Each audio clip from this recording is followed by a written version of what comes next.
Ben ritrovati a Me Sede che si tacchi, la trasmissione dove facciamo video ricette friulane e intervistiamo un ospite. L'ospite di oggi sarà uno sportivo, un campione di mountain bike e quindi per lui ho pensato a un piatto vecchio, friulanissimo che faremo con prosciutto di San Daniele DOP, montasio, farina di mais. Una cosa molto semplice, oggi lo chiamano anche fast food, in realtà in Friuli esiste veramente da molto tempo. Ci vediamo tra poco.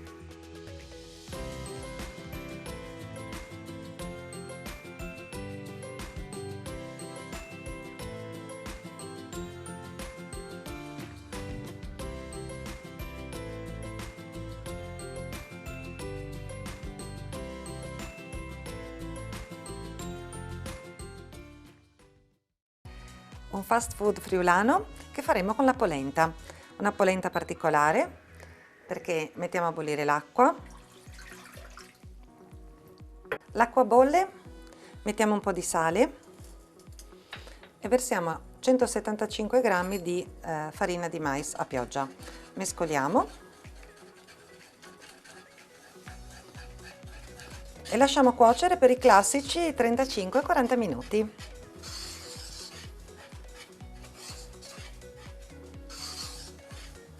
Una volta finita di cuocere, la rovesciamo in una teglia e la livelliamo.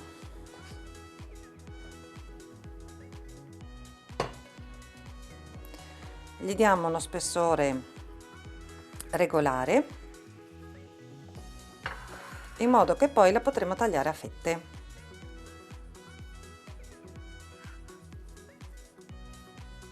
Una volta livellata la mettiamo a raffreddare e lasciamo che si rapprenda.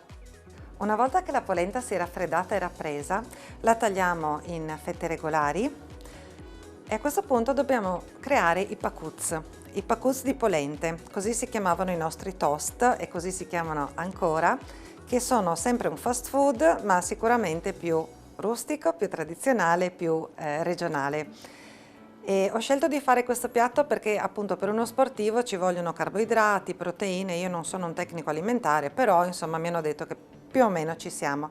È anche uno snack veloce da poter portare nello zaino. Se invece lo prepariamo per un buffet in casa, per Natale, si può anche tagliare con delle formine e fare quindi questi tostini di forma tonda. Se c'è una ricorrenza romantica si possono tagliare anche a cuoricino e fare appunto i pakuz a forma di cuore, così. Ne vanno due chiaramente come per un toast, così, o più semplicemente in maniera più tranquilla quadrati. A questo punto un po' di formaggio montasio morbido perché poi andrà in forno e del prosciutto di San Daniele. Copriamo quindi una fetta con del San Daniele DOP. Il San Daniele è dolce, quindi si presta a fare queste operazioni. Nel forno poi ci andranno per pochi minuti questi pakuz e vedrete che non diventerà assolutamente salato.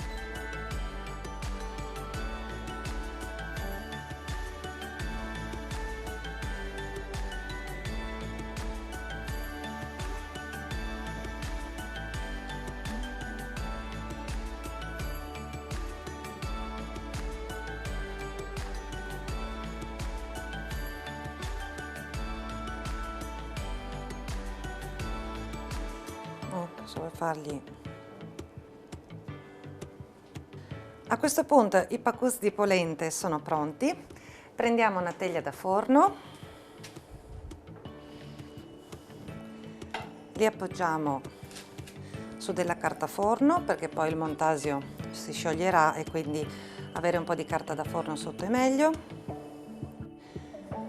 10 minuti in forno e sono pronti. Se volete dare uno sprint in più al gusto di questi pakuz, appena sfornati mettetegli sopra un piccolo cucchiaino di senape.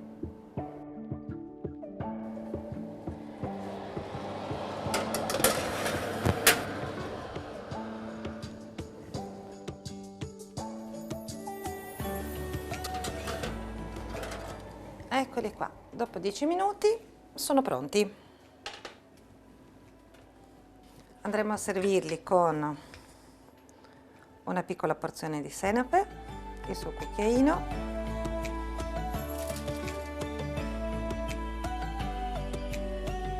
la porzione per l'ospite è pronta, questo no me lo mangio io.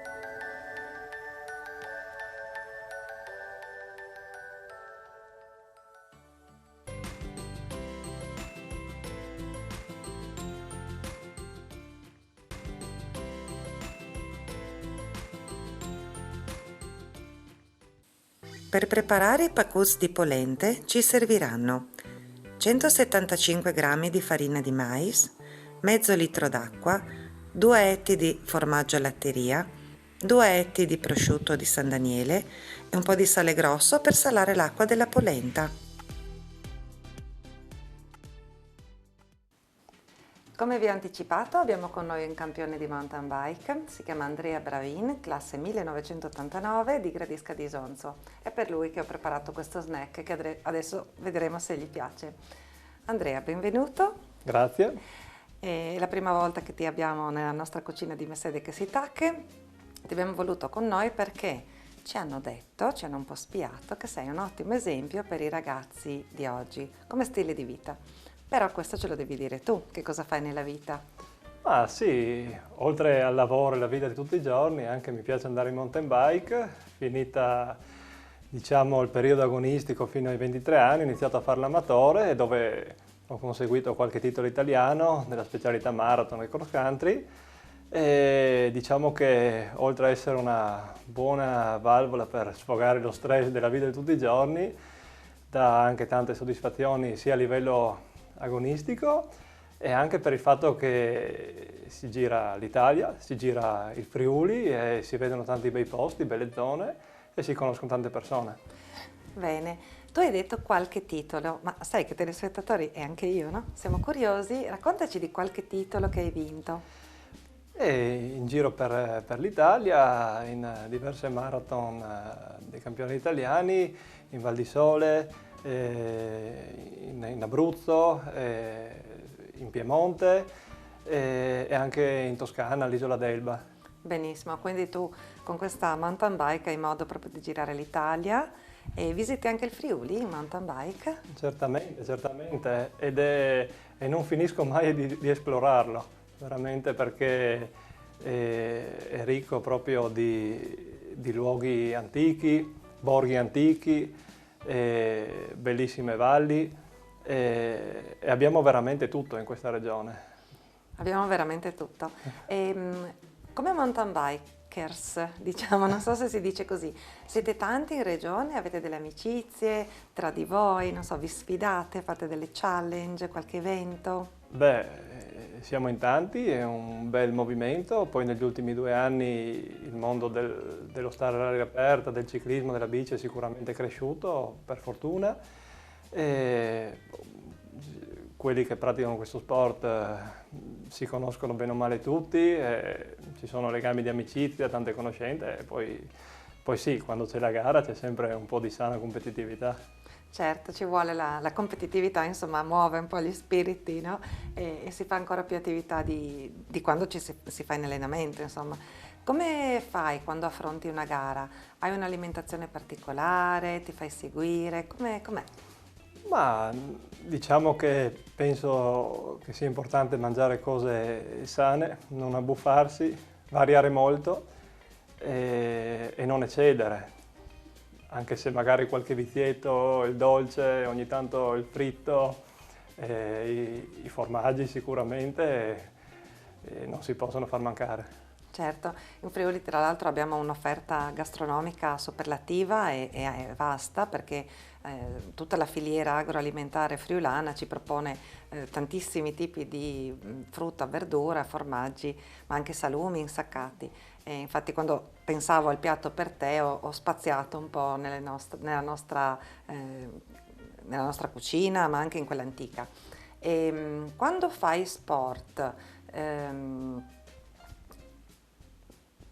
hai tempo, hai modo di osservare questi borghi che hai detto che attraversi? Come funziona? Li vai a cercare o ti capitano per caso? Beh, insomma, diciamo che fare sempre le stesse strade annoia, no? E allora ogni tanto magari anche con l'aiuto dell'informatica, Maps per capirci, dei sì. social, si riesce magari a programmare, perché è sempre bene programmare per dopo riuscire a tornare a casa o tornare al punto di partenza. Sia modo comunque di programmare, trovare itinerari un po' particolari e nuovi. E nuovi. C'è un posto che tu hai scoperto per caso e ti ha sorpreso in particolar modo? Ma ce ne sono tanti, diciamo che uno degli ultimi bei giri che ho fatto è stato lungo la Valle dello Iudrio, partendo diciamo da Albana, Sì.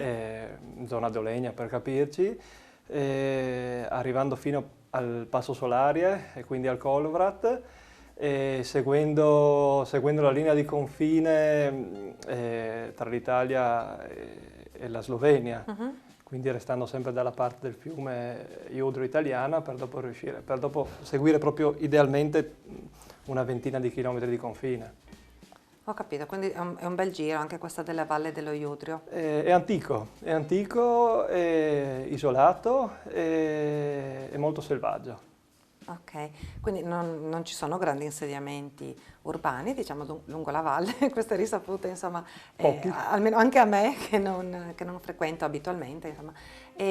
Ci sono cascate, c'è qualche... Ah, certo, ci sono, oltre al fiume che corre sulla destra, ci sono anche diverse pozze, salti d'acqua, Sì? e dopo è bello perché così mi ha colpito molto questo posto, perché man mano che si sale cambia anche cambia la vegetazione e la temperatura e si passa dalla media collina all'alta collina e quasi alla prima montagna, fino ai prati, insomma, del Kolovrat, insomma, del confine. Bene, in che stagione hai fatto questo giro? E questo giro l'ho fatto in maggio, se non ricordo male, e l'avevo fatto alla fine del primo lockdown, perché mi ero prefissato di andare in questo posto dove per un motivo o per l'altro non ero mai riuscito ad andare. E infatti, guarda, durante le varie puntate di Messede che si tacca abbiamo avuto modo di parlare anche con altri sportivi e abbiamo parlato della montagna, di Aquileia, della laguna di Grado, ma non eravamo ancora arrivati alla Valle dello Iudrio, quindi grazie per questa bella scoperta. Io ti dico il vero, la mia famiglia paterna di origine è di Sant'Andrate dello Iudrio, quindi Sì? conosco la zona bassa e la zona delle frasche, Eh logicamente, beh. perché quando si parla di mangiare e bere, insomma, io conosco un po' di posticini simpatici, ma non avevo mai sentito raccontare in maniera così appassionata il resto della Valle dello Iudrio verso le montagne, quindi grazie, insomma, per questo intervento, Andrea. Adesso, a proposito di sportivi e mangiare, che sarebbe la mia materia, ti ho preparato questo snack. Te lo servo subito e lo Certo, assaggi, vero? certo. Ok. Ecco Andrea, questi sono i pacuz di polente, quindi alla friulana. Ti ho messo anche una puntina di senape, se vuoi dargli uno sprint in più. Sono fatti con il montasio e il San Daniele. Vado? Vai!